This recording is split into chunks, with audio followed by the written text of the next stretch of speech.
ಮಾಜಿ ಸಚಿವ MP Renukacharya social media ಶೋಕಿಲಾಲ ಎಂದು ಹೊನ್ನಳ್ಳಿ ಮಂಡಳದ ಮಾಜಿ ತಾಲೂಕು ಅಧ್ಯಕ್ಷ ಎಬಿ ಹನುಮಂತಪ್ಪ ಹೇಳಿದರು.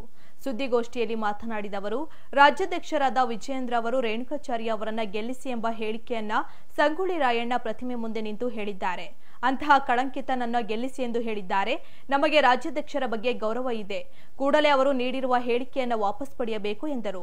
ವಿಜಯೇಂದ್ರ ಅವರು ಬೆಳಗಾವಿ ಅಧಿವೇಶನದಲ್ಲಿ ಶಾಸಕ ಬಿಪಿ ಹರೀಶ್ ಅವರನ್ನ ಭೇಟಿ ಮಾಡಿ ಹೊನ್ನಳ್ಳಿಗೆ ಹೋಗಿದ್ದು ತಪ್ಪಾಯಿತು ಎಂದು ಹೇಳಿದ್ದಾರೆ ಎಂದ ಅವರು, 2004ರಲ್ಲಿ ರೇಣುಕಾಚಾರ್ಯ ಅವರ ವಿರುದ್ಧ ಪಿತೂರಿ ಮಾಡಿದವನು ಈಗ ಬಿಜೆಪಿ ತಾಲೂಕು ಅಧ್ಯಕ್ಷನಾಗಿದ್ದು ನ್ಯಾಮತಿ ಪೊಲೀಸ್ ಠಾಣೆಯಲ್ಲಿ ಆತನ ವಿರುದ್ಧ ಪ್ರಕರಣಗಳಿವೆ ಎಂದರು. ನಾವು ಯಾಕೆಂದರೆ ಯುವಕರು ಬೆಳೀತಾ ಇದ್ದಾರೆ ಅಂತೇಳಿ ಇವತ್ತು ಯಡಿಯೂರಪ್ಪನವ್ರ ಮಗ ಬಿಜೆಪಿಯಲ್ಲಿ ಮುಂದೆ ಭವಿಷ್ಯ ಐತೆ ಅಂತ. ಆದರೆ ಈ ಕಳಂಕಿತರನ್ನ ಹಿಡ್ಕೊಂಡು ಓಡಾಡಬಾರ್ದು ಅಂತ ಮನವಿ ಮಾಡ್ತೀವಿ. ಅದ್ರ ಜೊತೆಗೆ ನಿನ್ನೆ ಹರೀಶ್ ಅವರಿಗೆ ರಿಕ್ವೆಸ್ಟ್ ಮಾಡ್ಕೊಂಡಾರೆ ರಾಜ್ಯಾಧ್ಯಕ್ಷರು, ನಾವು ಹೊನ್ನಾಳಿಗೆ ಹೋಗ್ಬಾರ್ದಿತ್ತು, ಆ ಥರ ಕೊಡಬಾರ್ದಿತ್ತು ಅಂತಂದು. ನನಗೆ ಆ ಸದನದಲ್ಲೇ ಎದ್ದು ಹೋಗಿ ರಿಕ್ವೆಸ್ಟ್ ಮಾಡ್ಕೊಂಡಾರೆ. ಇಲ್ಲಿ ಫೋನ್ ಕಾಲ್ ಐತಿ, ಅವರು ರಿಕ್ವೆಸ್ಟ್ ಮಾಡ್ಕೊಂಡು ಇಲ್ಲ ಇನ್ಮೇಲೆ ಆ ಥರ ಆಗ್ಲ್ದಂಗೆ ನಾನು ನೋಡ್ಕೊತಾನೆ ಅಂತೇಳಿ ಹರೀಶ್ ಅವ್ರಿಗೆ ರಿಕ್ವೆಸ್ಟ್ ಮಾಡ್ಕೊಂಡಾರೆ. ಯಾರು ಇವರು ರಾಜ್ಯಾಧ್ಯಕ್ಷರು ಇಲ್ಲೇ ಐತಿ ಬೇಕಾರೆ ಆ ಥರ ರಿಕ್ವೆಸ್ಟ್ ಮಾಡ್ಕೊಂಡಾರೆ. ಅದ್ರ ಜೊತೆಗೆ ಇದೇನಾಯ್ತಲ್ಲ, ಯಾವುದೇ ಕಾರಣಕ್ಕೂ ಅವರು ಈ 3 ವರ್ಷ ಇನ್ನು ಒಂದೂವರೆ ವರ್ಷ ಐತಿ ಅವಧಿ, 1.5 ವರ್ಷ ಆಯಿತು, ಇವರೇ ಕಂಟಿನ್ಯೂ ರಾಜ್ಯಾಧ್ಯಕ್ಷರು ಇರ್ತಾರೆ ಅಂತಲ್ಲ. ಆದರೆ ಕಣ್ಮುಂದೆ ನಮಗೆ ತಾಲೂಕ್ ಪಂಚಾಯತ್, ಜಿಲ್ಲಾ ಪಂಚಾಯತಿ ಕಾರ್ಯಕರ್ತರ ಎಲೆಕ್ಷನ್ನು, ಪುರಸಭೆಗಳು ಬರ್ತವೆ, ನಗರ ಪಾಲಿಕೆಗಳು ಬರ್ತವೆ, ಅವು ಕಣ್ಮುಂದಿರೋದು.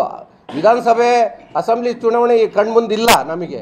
ಈಗ ಅವ್ರೇನೋ ಹೇಳಿದ್ರು ಮಗ್ಲಾಗೆ ಅಂತೇಳಿ ಹುಮ್ಮಸ್ಸಿಲಿ ಹೇಳ್ಬಿಟ್ರಿ ನೀವು. ಅದು ಹೇಳಿದ್ದನ್ನು ವಾಪಸ್ ಪಡಿಬೇಕು. ರಾಜ್ಯಾಧ್ಯಕ್ಷರು ಗೌರವ ಇದೆ, ನಿಮ್ಮ ಬಗ್ಗೆ ನಾವು ಯಾವತ್ತೂ ರಾಜ್ಯದಲ್ಲಿ ಯಡಿಯೂರಪ್ಪನವರ ಲೀಡ್ರು ಅಂತ ಒಪ್ಕೊಂಡ ನಾವು. ಆದರೆ ನೀವು ಈ ಥರ ಹೇಳಿಕೆ ಹೊಡ್ರಿ. ಯಾಕೆಂದರೆ ಸಾಕಷ್ಟು ನಮ್ಮ ರಾಷ್ಟ್ರೀಯ ಲೀಡರ್ಗಳಿಗೆ, ರಾಜ್ಯ ಲೀಡರ್ಗಳಿಗೆ ಭಾಳ ಹೀನಾಯವಾಗಿ ಮಾತಾಡಿದ್ದಾರೆ. ಮತ್ತು ನಿನ್ನೆ ಮಾತಾಡಿದ್ದಾರೆ. ಅವರ ಅಗೌರವವನ್ನು ತೋರಿಸ್ತತಿ ಎಂತಿಂಥ ವರ್ಡ್ಗಳು ಅವು.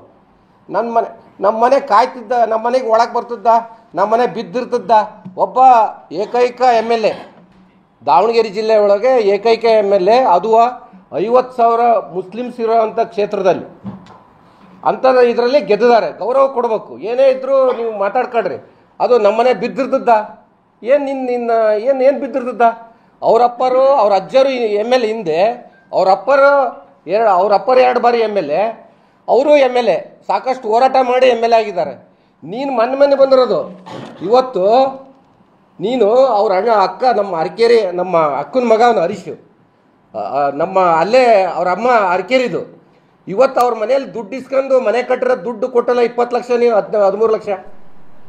2000ನೇ ಇಸ್ವಿಗೆ ನಾವೇ ದುಡ್ಡು ಕೊಡಿಸಿದ್ದೇವೆ, ಮತ್ತು ಎಲೆಕ್ಷನಿಗೆ ದುಡ್ಡು ಕೊಡಿಸಿದ್ದೇವೆ.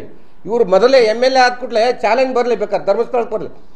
ಮೊದಲೇ MLA ಆದಾಗ ದೊಡ್ಡ ಗಾಡಿಯಲ್ಲಿ ನಮ್ಮ ರೇಣುಕಾಚಾರ್ಯ ಓಡಾಡಬೇಕು ಅಂತೇಳಿ 4 ಲಕ್ಷ ನಾವೇ ನಮ್ಮ ಅಣ್ಣನಿಂದ ದುಡ್ಡು ಕೊಡಿಸಿ ಡೋನ್ ಪೇಮೆಂಟ್ ಕಟ್ಟಿ ಗಾಡಿ ಬಿಡಿಸಿ. ಇವತ್ತಿನವರೆಗೂ ದುಡ್ಡು ಕೊಟ್ಟಿಲ್ಲ.